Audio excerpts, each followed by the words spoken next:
Dr. Jazz.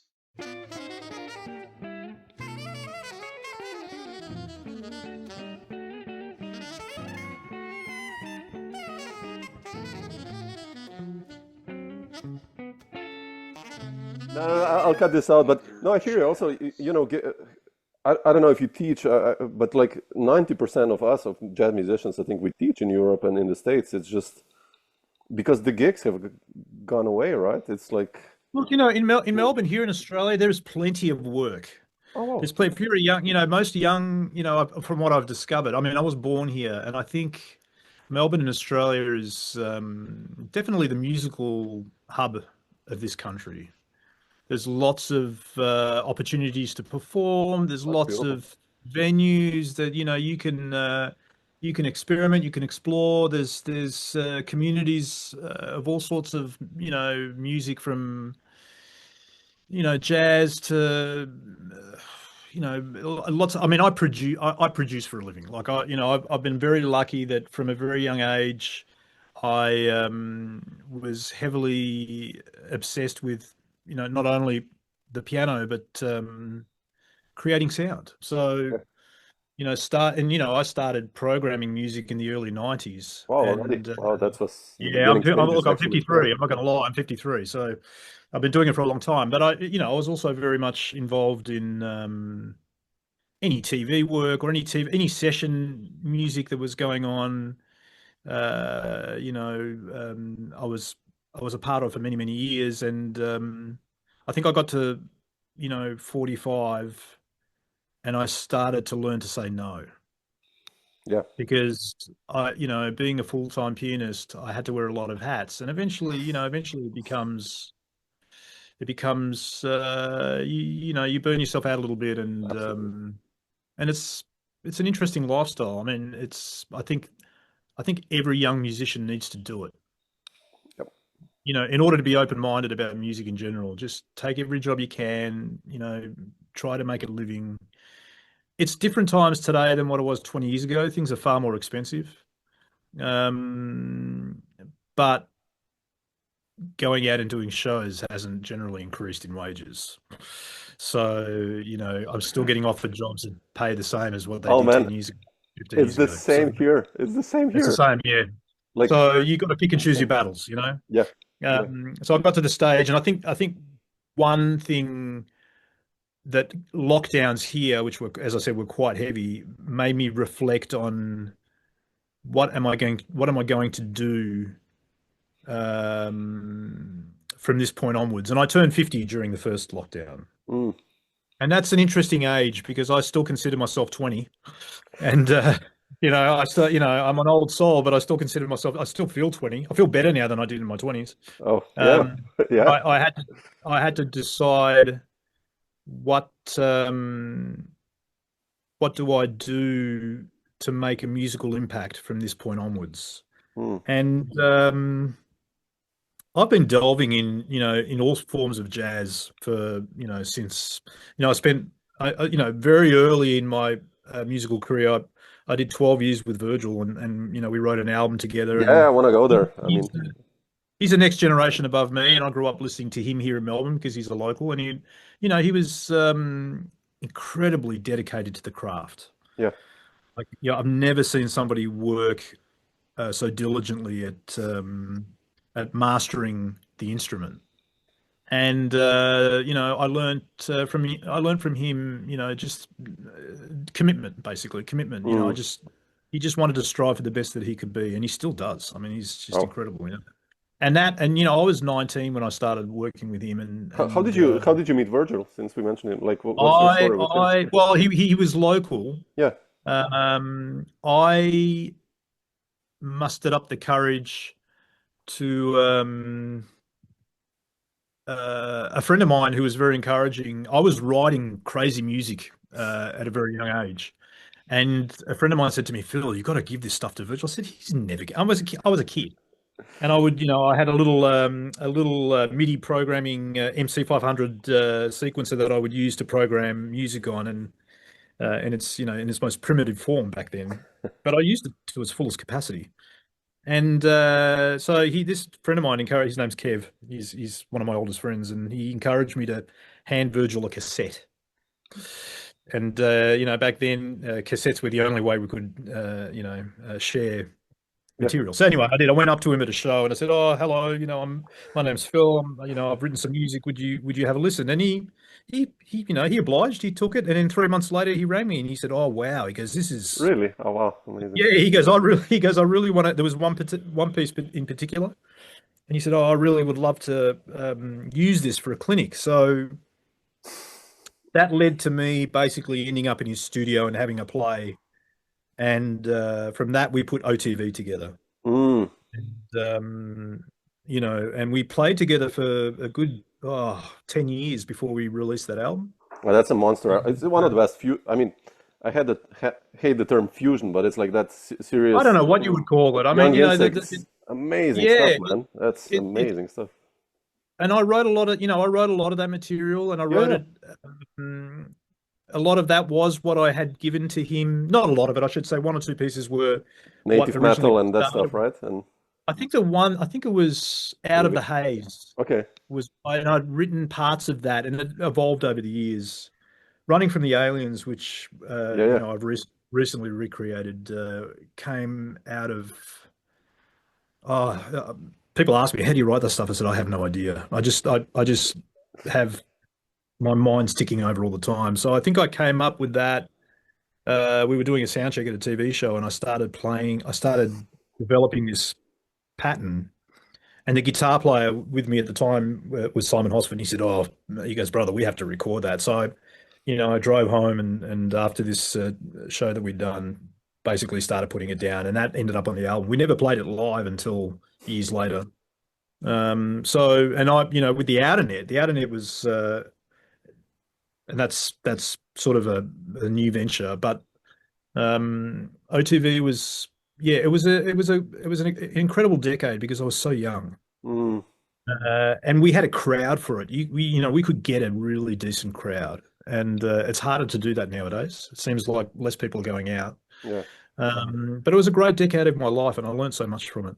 And I've dabbled in many different forms of this music through the last 30 years, for sure. and Yeah. I've been very fortunate to go back and forth to LA for a good period of 10 years. Um, even having the opportunity to move over there in the late 2000s, it was appealing and it was tempting, but I'm not a very good salesman. So I figured that if I went there, I would have to really know how to Yeah, how to yeah, sell what I yeah. do. And I'm not good at that at all. I just, I was established here and I was working a lot. So I didn't take the plunge. And I'm lucky I have a supportive wife. She said, "Let's do it. Let's move to LA." And I thought, "Oh, I just don't think I don't think I can pull it off, you know?" But the Outernet, Yeah, it's a man, sort of killing that album, by the happened way. just, well, it's hard to find, it's hard to find musicians that really want to dig in and learn that material. So I've got folders. I've got another album waiting to go. I've got folders of material from over the last 10 to 15 years that um, I wouldn't release unless I found the right guys to do it. Sure. Yeah. And it was really instigated by the guitar player because I met this young guy about 7 years ago now, and he's a kid, he's 25, and at the time he was 25, and we were touring together in a rock band. We actually went to Texas. We did a month Oh, around Texas, which felt like we were doing gigs in ghost towns. It was very quiet, but I met this kid, and beautiful, humble, very gentle giant, and he was also, you know, it's very unassuming. Like the situation we were playing in didn't really demand that he be himself. We're mm, hired to play this gig, and of course, we're professionals. We do the job. He never once even really let on that he could play, And then one day he, about 2 or 3 weeks in, he said to me, he goes, "Oh, Phil, I just wanted to let you know I'm a big fan of some of your writing and I've been working on this one tune as a tune called Beyond Control, which I released on my first album, and he could play the hell out of it." I'm like, "Ooh." So I put him to the test. I won't lie. I said to him, I said, "Well, that's great." I said, "How about learning these two tunes?" So I gave him Running from the Aliens Part 1 and Part 2. Oh shit. Okay. And I said, "Look, if you feel like having a go at it," and I swear to you, not he learnt it within an hour. He went up to his hotel room and he just put his head down and he worked it out. Oh, And I got back to Australia and I thought, this is a sign. So I said to him, I said, "Look, if you're keen and you want to do your homework, there's a lot of homework." I said, "I have a massive amount of material that we could start playing through." And he's incredible. Look, to be honest with you, he reminded me of me. He was willing to do the work. He yeah, just it's wanted to important. be Yeah. he wanted to be part of something where we could, basically try and get better. And I'm fortunate. One of my closest, dearest, oldest friends, Pete Molliker, who plays bass, was a no-brainer for me. He's incredible, and I'm grateful for him. He did his homework, but the drummer was a new guy. So the drummer, aptly named Pete Drummond, moved to Melbourne just before we got locked down, and he actually messaged me. He said, "Oh, Phil, I'd love to have a play," and we knew each other, reputation-wise. We knew of each other, and we got together and had a play, the four of us, and it was great. It was like, "Oh, this Mm. is going to work, right? This is meant to be." And of course, we were all excited, and then we had a pretty much like a year and a half hurdle of not being able to really get together. So when the time was right, we rehearsed a few times, which we actually released as videos. You can go to YouTube and watch I our really stuff. have to check this out. I didn't see it. Wow. Yeah, there's Okay. a very abandoned out of net YouTube channel that we're just, all of us are horrible at social media. We're just all horrible. None of us have the time really, and but it's there and it's great rehearsal footage. And then we just started playing every month, and then I put together the album sort of mid last year, Mm. and slowly we as everybody was available, because it's hard. Everybody's trying to make a living, so it's a luxury to be able to play and get time to record this stuff. So we had it all pretty much tracked by February, and then I mixed for 3 months, and that was it. And that's the end result, And I'm very proud of it. Like it's come out great, and Oh, beautiful. Yeah. we're starting to do the push now. Look, it's a style of music that's very, as well as I do. It's hard to. We do it for the love of it. Oh, If we sell a absolutely. few albums, Yeah. if Man. we sell a few albums, great bonus. If I can, Yeah. if I can create some awareness with it, great. So, but none of us are very good at doing the hard sell. So It's also harder. I mean, um, it's like making an album. It's like because you want to do it, like you said. It's yeah. just you know Uh, document People what you're ask me. doing and I can't tell you how I arrived at the end of that album, because I get a lot of questions. "Oh, what did you do to do this? What did you do?" It's like, it's you start and you finish, yeah, you know. yeah, But as I said, I produce for a living, and I'm lucky because I get to work here in my studio. It's um, it's something that's made me a very. Basically it replaces the teaching. I don't teach. yeah. I'll get asked every now and then for the odd lesson. I don't even charge for it. I'm just rapt if somebody wants to come and spend an hour with me and we can play through Mm, a few things. But honestly, teaching is another art form that you have to be very committed to and very yeah, good at. yeah. And I've never dabbled at it. I've done the odd clinic here and there, which I love to do. But with piano, it's interesting. You always get the young kids that are forced to come by their parents. They're not that interested. Sure. So that's yeah. I'm not very good at it. So but even recently I've had a young chap hit me up for some lessons, and he goes, "What do you charge?" I said, "Mate, just come for a couple of hours. We'll That's hang, we'll very have a very coffee." kind of you. Yeah. Yeah, no, Um, it's I don't feel like I really can teach anything. I can show and I can encourage, but it's yeah. Interesting. My father's a much better piano teacher. Yeah, As teaching, tough as like he you said, is. it's an art form. Yeah, it's like It's it's an art form. everything. Yeah, yeah, it is. You really You've have got to to have a love it. love, And you've got to have a passion for yeah, it, and exactly. you've got to have the right students too. It's hard. Yeah, You've got to have, maybe you'll get 5 out of 100 that are really actually dedicated, and yep. it's not even so much skill. It's somebody that takes an interest of doing the work. The love, Um, yeah, yeah, the yeah, the love. passion, yeah. I've got I develop artists for a living, and I have I mean, I call it artist development, but really what it is just being accountable to writing songs every week and building a body of work.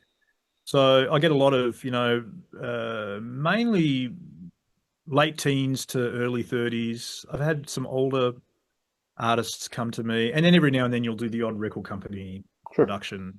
But I got one young kid at the moment. She's 15, and I tell you, she's because the parents, they inquired and said, "Oh, you've been highly recommended. We want to, bring our daughter to you." I said, "Oh, 15's young, so young." But they were very insistent. So I said, "Well, let me have a listen to her." So they came and she played for me, and I thought, "Oh yeah, it's like a young Joni Mitchell, Oh just man, okay. a poet, just a poet." And they wanted to do a year with me, and I said, "Well, why don't we start with 3 months?" I said, "No, no, no, she can do a year." I'm like, "Oh wow!" So for the first 6 months, she bought me a new song every week. I Wow. didn't have to write a thing; just does it, and she's great. So, every now and then you'll come across somebody that's young, massive potential. Yep. And I have I've got another lady that I've been working with, who's was living in Chicago and moved back through COVID, and decided to resettle here. And we've been collaborating on. It's almost, I call it indie pop with a hint of gospel, and she's incredible too. Like, just incredible songwriter, incredible singer, Mm. and we've done that album will be out in November. I want to have it finished by mid-October, but it's the Awesome. polar opposite of the internet. It's just songs, Yeah, and I yeah. love that. Oh, absolutely. Piano and vocal, a bit of production, and we've been doing one show a month as well. She's got quite a large following here, so That helps. Yeah. that's always guaranteed a crowd. You Yep. know, That's yeah, important. and we play once a month, and we have good nights and bad nights. Some nights everybody comes. Some nights it's like, okay, it's a good excuse for rehearsal. Yeah, yeah. Oh man. Yeah, absolutely.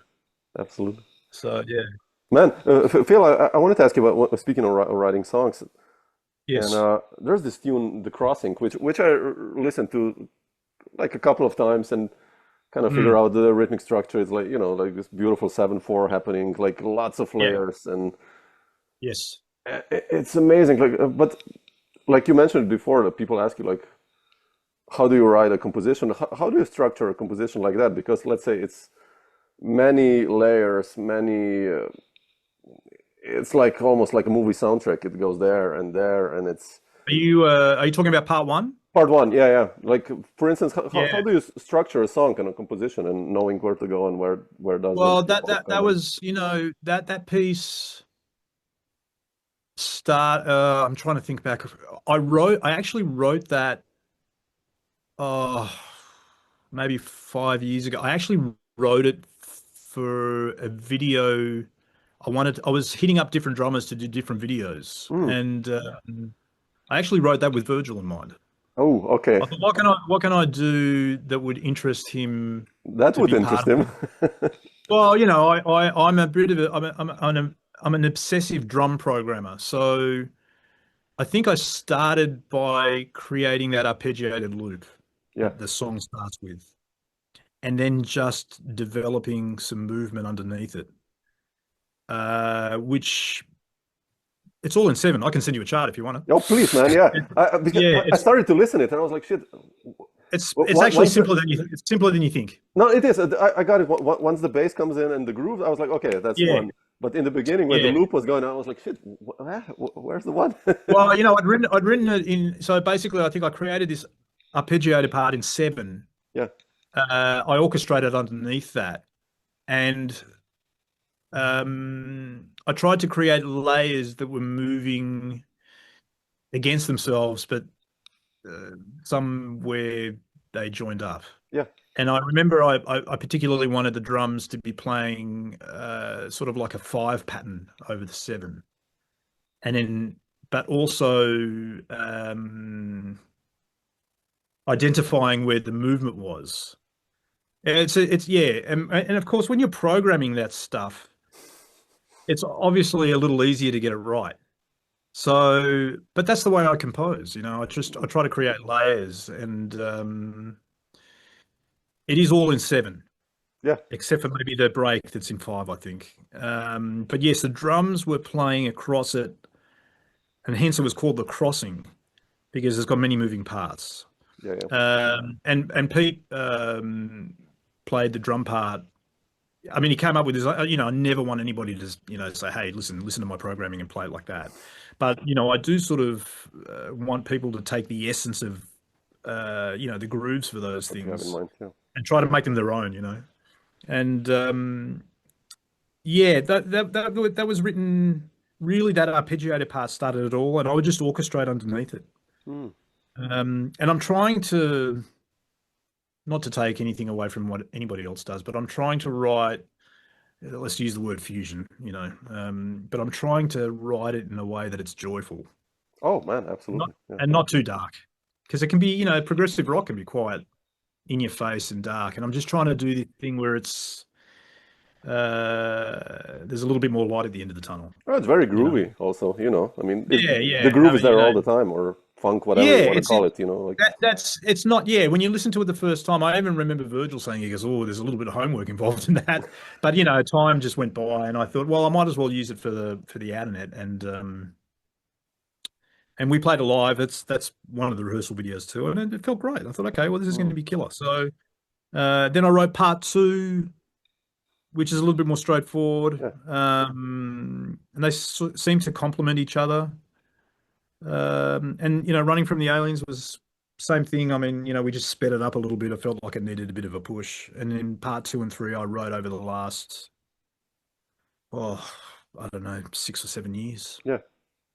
There's decades of writing there, and I've got another decade's worth of writing, but one thing at a time. Oh yeah. But so you had a good listen to everything there? Yeah, it's man, it's killing I mean, I love the sound as well. You did an amazing job producing and mixing. I think it's like a really punch in your face sound. I listened to it Yeah. like on this small kind of Sony Well, small I speaker and hope it it sounded sounded okay on amazing. that. Yeah, but Oh, just to that's listen, good. and then on my studio speakers as well, and obviously in the studio it's amazing, right? But then What do you have? Studio speakers? I have Yamaha, like, but I don't know they're like this, quite solid. I have to check. I bought Okay. them 10 years ago. Really With a good. I subwoofer. mix all my stuff at home on this, and Yep. really cool sound and You nice know, bass mixing also. is mixing is something that I do it I do it every day. I've been doing it every day for the last 25 years and I'm still learning. Yeah, It's you know, it's heavy. there are things that are still a mystery to me, and I think I fake my way through it very well because my ears are good. But even after all this time, and we're lucky because we have access to so much information and so Yep. much and so many tools to help us do what we do. But ultimately, I think what I have learned, particularly producing pop music and all, really quite varied forms of pop music, is the mix is the final piece of the puzzle. But if everything else Hmm. isn't in place, Yep. arrangement, arrangements have to be, you can't mix something that's arranged badly. Yep. It's not gonna, the mix could theoretically be correct, but it's, and I do get it's very rare though that people give me mixes to do from work that I haven't produced. Every now and then I get something and I actually have to ask myself, can I do this justice? Mm. Actually, recently I remixed a prog rock track for a guy that had gone to several guys and he said, "Can you make this better?" And that's a tall call. I said, "Can I make it better?" And I listened to it and I said to him, I said, "Look, I think I can." it already sounded great to me. I said, look, I think what you're talking about using the word better could actually mean something else. So I Mm, said, why don't you give me the files or give me the stems and I'll see what there is. And I spent half a day on it. I think sometimes it's more about your musical approach to it than rather the mix approach to it. mm. And I sent it to him and he was wrapped and we've just been tweaking it. Does it sound better? I don't know. I never want to say that it sounds better. It's not, I'm not that confident. But I think I understood what he meant by that. And yeah, but it's not common for me to take other people's work and mix it, Yeah, you it's know. better. You're As there long from as I'm scratch. doing Yeah, the arranging and the yeah, production, I know yeah, exactly yeah. what's going on, you know. Exactly. Yeah. So, and every now and then I do take on somebody else's work if I think I can do it justice, you know. Mm. Um, What, but what, what, it's made me very good living. So, what about you playing the odd meters? I wanted to ask you already before. When I listen to On the Verge and even the last record, you seem very comfortable in playing the odd meters. Like huge left right hand independence. When you're soloing, the lines are effortless. Like, how do you deal with those situations when you have like quite complex rhythms um, and make yourself well, comfortable, or how did you learn that?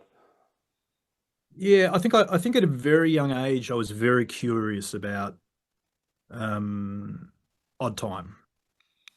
And when you're younger, you want to learn. You want to do all your wood shedding, all your shredding. You want to get it out as a kid. Absolutely, And yeah. it's interesting because I was surrounded by people telling me, "Don't do that. Don't do that." It's like it's not going to get you the next gig. Which And when is true almost. I'm not, I'm not, I'm not going to go. I'm not going to go to the pop gig and do it on a pop gig. I was never.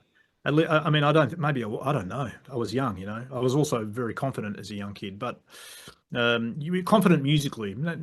I don't think I was confident, socially, but um, I was just curious. I had I just wanted to learn, and I would hear things and just want to know what is going on. If there's something I couldn't understand rhythmically, I Mm, just delve into that obsessed practice mode of. And look, to be honest with you, I could just write it. Like even my father, I learned piano from my father at a very young age. He was great. He was a strict old school Italian. Practice more. It needs to be better. Practice more. It needs to be better. Okay. And I did the hours. Like very classically trained. mm. Not concert pianist level. I wanted to be concert pianist level. I just didn't. It got to a stage where it was just too difficult. Yeah, It was just too difficult. I couldn't do it, and my heart was, my heart laid in improvisation. I was an improviser. Whether it was in the realm of progressive jazz or mainstream, whatever. I mean, I was just an improviser, and I was writing a lot. And at a young age, I could just write that stuff. I mean, even the most weirdest stuff, I could just write it, and it was in my head. And the only explanation that I can give you is that my father was always listening to everything from Return to Forever to yeah, Mahavishnu to Herbie but he was listening to Stevie and everything that we ever grew up listening to. And then as I got more curious, I was as a 15-year-old, I was listening to Iron Maiden and Metallica and sure. Def. I just loved 80s, any 80s form of metal and rock. I was there, but I also loved Toto and Mr. And I just grew up with this beautiful array of music. Yeah. And I discovered Chick Corea Electric Band. I was young. I heard Got a Match and Silver Temple were just Yeah. mind blowing to me. And this is 1985, I would have been 13. And I remember transcribing quite a bit of Chick when I was in my mid-teens, but it got infectious. Like I realized I'm going to end up sounding exactly like him, and I probably still do. I mean, he was a massive influence when it came to not so much the writing. I think just his approach to phrasing Mm. and his impeccable time. Time, yeah, yeah. Insane, yeah. It's yeah, even like I don't listen. I don't. My listening is not as uh, I don't have the time. I find myself still going back to certain chick, but I listen to also a lot of Matheny, and Lowell Mays was a big influence on Oh me. man, yeah, such a player. Lowell was, he was, I nearly had the opportunity to spend some time with him. It just didn't happen. Ah, shit. But yeah, so I'll always go back to that, and I still love Jarrett, and I still love Herbie, and people that I grew up with that I think covered such a broad spectrum musically. And I was fortunate because my father was playing that stuff in the background. That's so important, yeah. And I didn't, at a very young age, I probably wouldn't have even noticed. So it was just there, and I'm grateful for every day of that because I think that's how I probably was able to write the material. Because even Dad said to me, he goes, I started hearing you write this stuff. And he goes, I didn't understand anything you were doing. It's like, oh, I said, I don't think I understood it either. We just wrote it. So anyway, Interesting. so yes, I went through a period of really woodshedding a lot of odd time passages. And, today I'm actually trying to do less of it. I mean, I know the album doesn't quite sound like that, but I think the next album will be even more symphonic, Mm, because I've got probably most of that written. yeah. There's quite a bit of material that we play live that's not on the album. But you'll hear, like there are tracks on the Light and the Fury, like The Light, which is very much a hymn. And We Remember, which is very much was a dedication that I wrote to Jeff Porcaro because he was one of my favorite drummers. Mm, Um, so yeah, that sort of sensitivity I think probably comes from listening to a lot of pop music. yeah, You know, absolutely, yeah. what I consider good pop music. Yeah, yeah. So Those bands that you mentioned, man, they could yeah, write like a that was my six upbringing. minute pop hit, like, in the 80s. Yeah. It was amazing, man. Oh yeah. You can't get away with that now. Oh, come on, like 3 minutes is the max. Like, 2 minutes 30. yeah, exactly. Insane. Yeah, short attention spans. Yeah, yeah. Like the other day I heard on the radio, the Foreigners. I want to know what love is. Oh, it's the best. Yeah, It's it's the like best. 5 minutes and a half, and it's such You a can't get enough of it. yeah. No. Like all those songs, the cars and all that drive. It's like, Oh and those were like yeah, world hits, right? Like five yeah, minute tunes with guitar yeah. solos You'll and see, you'll playing. hear those for the rest of your life. Yeah, They're there forever. Yeah. and I don't know whether that happens today. I don't know whether there's music. I mean, there's bands that I've discovered recently that I really. There's a band called The Strike. don't know. Have you heard of them? No, Fantastic. They're like check a them out. cross between Starship and Mr. cross with a young guy that sounds like Justin Bieber singing. I'll It's check them out. right. Okay, It's let's try great. them. It's my favorite album of the year. It Well might have been done. released last year, but I keep going back to that. Very commercial, incredibly accessible, Hmm. great production, great songs. It brings me back to an era that that was my childhood, but Yeah. it's done with today's production, so it's the best of both worlds. Mm. I think Dirty Loops sort of tapped into that a little bit, A but little they bit. Yeah, they yeah. they bend and twist a lot of things, and they do it in a very musical way. Um, but their production, beautiful production. Yeah, yeah. No, So that's they cool. maybe not as commercial. The Strike is actually very commercial. I'll check them out. I Yeah, love pop music, you're man. not going to hear anything in seven. There's nothing in Ah, it's seven on no worries. the. I heard that So with Peter Gabriel and Stink and those guys when oh yeah. you That know, Peter Gabriel's another one. It's just whew, ridiculous. huge, right? Yeah, amazing. We must be of the same era, or am Yeah, I older? I'm 78, so but Ah, it's yeah. Well, we got. Oh, when I said yeah, you're 1978. Yes. yeah, so Yeah, I'm 72. So it's pretty much yeah. kind of the same. I heard all the 80s stuff on the radio as well, and Yeah. I still when I hear it, I'm like, man, I love this stuff. Oh It's yeah, like yeah. It's like I go back to it all the time. I don't know, And re-listen and it must be some form of reminiscing too, because really it's oh yeah, you know um even Journey, like oh man, Ooh, yeah. All these There's, bands. they don't write songs like that anymore. They're also killing Maybe they musicians. do, and I'm just not discovering it. I don't know. Yeah, You know. but all these guys were amazing musicians. I think that's an important factor to know. Yeah. Like Level 42, and come Oh on, yeah. Mark Yeah. Ink singing and Oh playing the yeah. shit out of the bass is like, I don't know how he does it. Yeah. yeah, it's insane. Like, or all these guys, Mister, like whoever you mentioned, Journey, like Oh yeah. Scott Well, Ferris, that is you know. when people ask me my favorite album of all time, it was Welcome to the Real World. Mm, It still sounds fresh to me. It still sounds like it was yeah, recorded yesterday. yeah. It's if Richard Page ever wants a keyboard player when he comes to Australia, I don't think he's. I think he's been out here with Ringo Starr. Yeah, that material is just Killing, yeah. yeah, yeah. Uh, That and Toto 4 and stuff like that is oh just. yeah, absolutely, man. Yeah, absolutely, absolutely.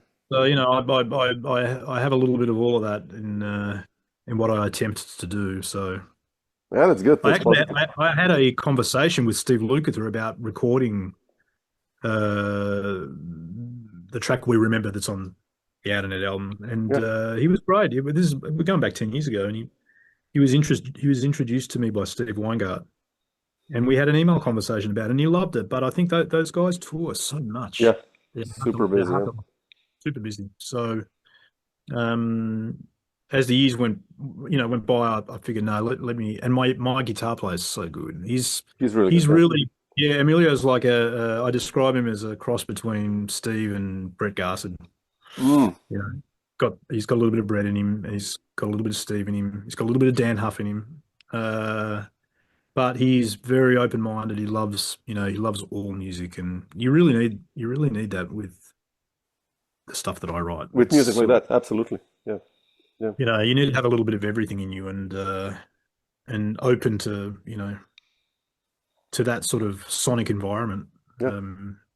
So I'm lucky. I've got a great band now, and it's we're doing the International Jazz Festival in October, which they have here once a year in Melbourne. So we're part of that, and then I'll start. I mean, we'd love to come to Europe. Oh, sure. Yeah, but it's so hard, man, to get a band to Europe, I guess. Well, From the I, States already, and what from Australia? I mean, that's like shit. It must be heavy. yeah, I just I keep playing the lottery. So Yeah, you that's know, the if that's I the can way, I guess. yeah, if I can win money and I just put everybody on a wage and we'll just hit the road. I'd love to do a month around the US just to create some awareness Yeah. because live it feels great live. So Oh, I can imagine. Yeah. it would be killer to do a run of European venues, Yeah. but one can dream. Oh, well, you never know. It's like, We'll see what happens. yeah. It's definitely in the back of my mind. How do we make that work? Because you got to ask the guys to basically take a risk, Yeah. and it's a financial risk. Everybody's got families. Everybody's trying to make a living, and you have to give something up. And that's, I mean, we all do it eventually, but it's hard to. I don't want to ask anything from anybody that would affect their financial situation. Absolutely. Yeah. That's So, that's not you fair. know, Yeah. Yeah. no, and I know because I've been in that situation my whole life. You've got to look after the family. For me, that comes first, and I'm just lucky that I'm at the stage where I can now pick and choose my battles. And That's important. Yeah. my daughter's out of home. She's an old soul. She's going to be 33. It's unbelievable. So Ooh. yeah, I was a young dad. So look, but that it's not impossible. Yeah. You Yeah. know, Absolutely. I mean, but, that's a the lot of guys work. in my band, Emilio is the youngest. He's 33 now. Um, but yes, it would have to be a situation where it would, yeah, it's a risk. It would have to, something would have to be guaranteed. Yeah. It's hard. At least I could It's hard put even it in for guys time. like Virgil or Simon Phillips or like you know It's it, very hard. it's hard to bring bands. Like I spoke with Yeah, Simon about this like a year or 2 years ago, and he said yeah, it's almost impossible for him to bring his protocol band from LA to yeah. Wow. Europe without making like a loss basically. And imagine we're talking about Simon Phillips, like I one know. of the greats, right? So Yeah, it's bizarre yeah. if you You would think think about it. that I mean, I'm sure they could manage it, but yes, it's there's where the reality kicks in. Somebody like Yeah, Simon or Virgil can command an audience by just doing drum clinics. exactly. Yeah, That somehow that could offset a tour of some sort. Um, yeah. Obviously, it's just not as simple as that, No, no. Yeah, you it's know. heavy. And yeah, everything's so expensive. Yeah, I mean, it's now for me to get to, I was in Italy in 2017 because my father was celebrating his 70th, and it was the greatest time. I grew up in Sorrento there, so it's we went back home and it was the best, and it was $1,700 Australian for a ticket, yeah, yeah. return ticket. Now I That's think it's double. Yeah, I think you need at least 3 grand. that's insane, right? So I mean, that's expensive. yeah, Accommodation's expensive. You know, um, yeah, yeah. It's it's hard. a dream. It's hard. Yeah, It's a dream. it's hard. But Phil, before I wanted to ask you before already, how did Tell me. hemispheres happen? Because I did this talk Oh, with Rick as well, who kind of put us in touch. yes. Greetings to Rick, He's by one the of way. my dearest friends. You know, Rick. We met. Well, we met doing the OTV album tour launch. Okay. So Virgil had met him, and we needed a bass player for the tour. This is 2000, year 2000, and they flew him out, and we just became great friends, and he was a big fan of my writing, Mm, and he asked me if he wanted to, if I would be interested in recording an album under the banner of Hemispheres, and I said, yeah, man, of course. And it took, I think it came out in 2007 or seven. Yeah, 2000. it's a killing album, man. We talk once a month, and we've recorded many little bits and pieces over the years, and another Hemispheres album would be great. I think if we were living close by and we were It's easier. Yeah. neighbors, we'd probably be in each other's faces a little more, and you know, I can't explain to you why there hasn't been another album. It's not for lack of any of us just trying to Interest. make a Yeah. living. Yeah. Yeah. Absolutely. Yeah. Rick tours a lot. He's on the road a lot, and Yeah, that's how he's he with makes his. Blood, Sweat, and Tears now. Yeah. Also, which is Yeah, yeah. So quite big in the he's States. So. keeping, and he's had a big move. He's moved to Nashville, so Yeah. I think he's just feeling his way through a whole new circle, and he'll always come out great because he's just a super beautiful human being. Yeah. Great But basis. you know, you look at the years, and the years go by so quickly. It's scary, man. It's going to be almost 20 years. I mean, it's 18 years then from that album, if you think about it. That's a lot. Yeah, oh, that's crazy. Yeah. That's just crazy, you know. Yeah, there's a lot of love for that album. I'd definitely we talk about it. We're talking about doing um a trio album Mm, with a few various drummers. He's been spending a little bit of time with Vinny, and yeah. we did do a track with Gary Novak about a year and a bit ago, which is on my YouTube channel, and that came out killer. And I used Emilio on it. It was great. And Gary was a gentleman. Like Monster I Flavor. wish I had access to him. It's just it's harder when you're far away, Yeah. even with the internet. It's harder because it's everybody, and they tour a lot. I figure Gary's probably on the road a lot, and Rick I know travels a lot. I mean, I don't think I have the energy to do that much traveling nowadays. But that's it's just another form of income. Absolutely. So we there'll be something on the cards. Hopefully, it won't take 20 years. Maybe in the next 2 or 3. Okay. Looking forward. Uh, It's a nice album. I mean, it's a nice album. it's Yeah, a really nice album. So I haven't listened to it for a long time. that tune Conflict of yours and some others and like Oh beautiful yeah, I stuff, remember man. that. Yeah, Yeah, really I nice remember. music. It would be nice to continue that one day. Yeah. And at the moment, I have to sort of make the best use of what I have in front of me. Yeah, and promote And this album. I mean, it's like it's a really great well, album. So it's I kind of know that I've got very good friendships with. I'm lucky, you know. We're family. It's so like I'm very grateful. There's no politics. There's no BS. We Yep, just want to get better. We just want to play music and get better. And they don't mind doing the hard work to get that material down because there's a lot of homework. sure. Um, and you know, we're fighting against the odds because it's hard to pull a crowd here. And you know, I just try to encourage the fact that our audience is international, and we just have to. Yeah, I said it might take 10 years to make an impact, so we just got to persevere.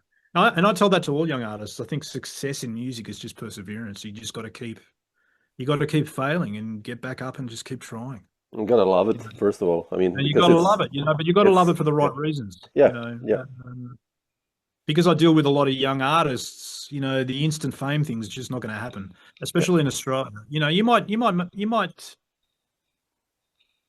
get a little bit of, I don't even know, but in Australia, you might get a little bit of something, but but that's not the key to success. You got to fail 100 times and be yeah. willing to just get up and do it again. And I fail all the time, you know. So, but I just, you know, I know that I'm put on the planet to do it, and I'll just keep doing it. And Well, it's good. so, That's a good way to learn and to be humble and, to realize. I think that's how all great artists are in a way. If I spoken to Schofield like last year. oh, He's yeah. been my teacher, right? And Oh, wow. I saw him last year with Dave Holland, the duo. Yeah. And like Oh, that after would the have been fun. the gig, I go to him. I'm like, man, John, you were killing it. It's amazing. Yeah. He's like, Yeah. man, yeah. Shit, Sam, I have to practice. I was like, what the fuck are you talking about, man? You're like, Well, I'm glad. Yeah, I'm glad I'm not the only one that thinks like that. yeah. Then I was like, okay, I was in a way relieved. Okay, cool. And he really means it. Yeah. All these guys. It's like, okay, Oh, yeah, yeah. it's It's not this like, thing. It's like this thing inside of you that I don't even know how to explain it. It's difficult. yeah, It's difficult to make that connection that every time you play, you experience. I've experienced it. You know, I've experienced it maybe 5 times in 35 years, and I call it musical bliss. And it's when everything works yep, and you come away and you don't feel like a fraud. And it's like, wow, I actually pulled that off. And I know what that feels like. And I've chased it for years. And it's an uphill battle. And, you know, we talk about it as a band. It's like I said, guys, you know, you've got to, I said, the key, and I'm learning this, you know, over the last 5 years, is like to just not think about it. The nature of music is we stuff it up. mm, And the nature of the music is sometimes we just don't have great nights and, you know, as improvisers or as even playing the parts are hard enough, you know. sure. I said, don't let it fester because I do. You know, I'll go home just like, oh, I hear it. what Yeah, do I do to get better? What can I do to get better? I think the only way that you know, the only way to really master, especially inside the unit of a band that's playing complicated music, the only way to truly master it, not to make excuses, you have to be playing every night of the week. yeah. You have to play all the time. You have to gig and gig and gig and gig That's why as a those guys unit. were so good, right? Chick Corea and Well, Electric Anthem because they yeah, well, played, they did, you know, they would do months on end, and Yeah, I'm not saying I don't even know if that's the truth, but I feel given the opportunity to be able to do that, if we all didn't have lives to, you know, to navigate, you would, I think it would get better. sure. But how do you do it? How do you, you know, practicing in the bedroom is not enough. You've got to do it. You've got to keep working at it. But there's a different light bulb that goes on when you play live. I call it the red light button syndrome. As soon as that red light goes on, you're in the studio recording, all the thoughts in your head from all the mistakes you've made in your whole life start coming out. Oh, I'm going to stuff that up. I'm going to stuff that up. I'm going to, you know, it's just, you got these little demons in your head that are always trying to pull you down, you know, Yeah, and I'm getting better at blocking it out, important. Yeah, but yeah, it's not easy. it's a learning process, Um, which is good. yeah, There's no it's end of the game. I absolutely, think otherwise it would be so boring, right? Like yeah, it would it's be like nice if it was finishing a a little game and easier. like, okay, cool. You know, uh, I've been lucky. You know, I've gotten to play and spend some time with some of the greats, and you know, and I'm pretty quiet. Like I don't, I don't ask a lot of questions. I just observe. Mm. And you know, I'm not going to mention names, but you know, inside of a rhythm section, I've noticed with some of the greats, they don't. I don't think they take. I don't think they carry it with them. I think they just play and that's it. Yep. And then Yep. next gig happens, and they just play. There's no Oh, I played like crap tonight. Well, you said you saw Schofield really down on himself. I'm surprised, you know. But It's all these guys like Alan Holdsworth. I'm oh a well, huge I heard Alan that fan, Alan was right? incredibly hard on himself. And I I heard talked Michael with Breck was everyone incredibly almost. hard on himself. Yeah, yeah. Who played with Alan? He was like Um, notoriously known for like being so I know. too self-critical, Then that's like almost like shit, man. Come on. Well, all I can assume is they're hearing something else in their head Yeah, that we'll never hear, maybe. Yeah. and they're trying to do something that their brain is telling them to do, and it's not happening in their hands. That's my my brain is I know what I should be playing, and there's a number of factors why it's just not coming out the same. Brain hands connection It's a different story. Yeah, is something I'll be working on for the rest of my life. And there's no amount of bedroom practice that's going to fix it. absolutely. So,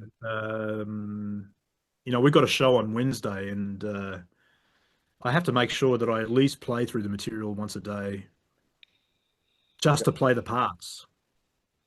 And my guitar, Emilio has the same. He says I have to play through it once a day, otherwise. Sure. He goes, and we still get it wrong. I said, yeah, but that's music. What are you going to do? Absolutely. Absolutely. But that's what I live for, and I'm grateful to be able to do it. Let's see what happens next. We'll just keep trying to do what we do. And yeah, absolutely.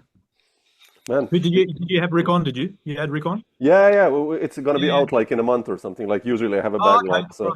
it was Yeah, such a nice talk, man. He's the We best, just man. talked like as if we know each other for like this, like Oh yeah, no, years, and it he's was so beautiful. Nice guy. he's been very very encouraging to me, and we're very close friends. I mean, I wish we were closer.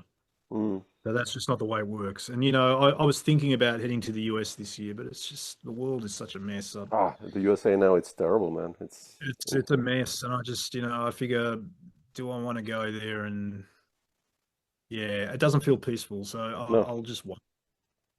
We have time. Okay, I hope. Yeah, I hope so. I hope so. Yeah. I'd like to take my wife to New York. She's never been. Every time I've been, it's always been for work, and It's different. we were going to go this year, but as I said, it just felt just like, no, let's stay local. Yeah.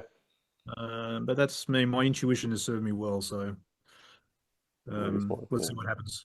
Yeah. Yeah, let's see what happens. Yeah. But yeah, Cool, man. I think you wrapped it up so nicely before already. I think I'll leave you a nice. What I'll let time is it you there? do whatever you can use this information however you want. Oh,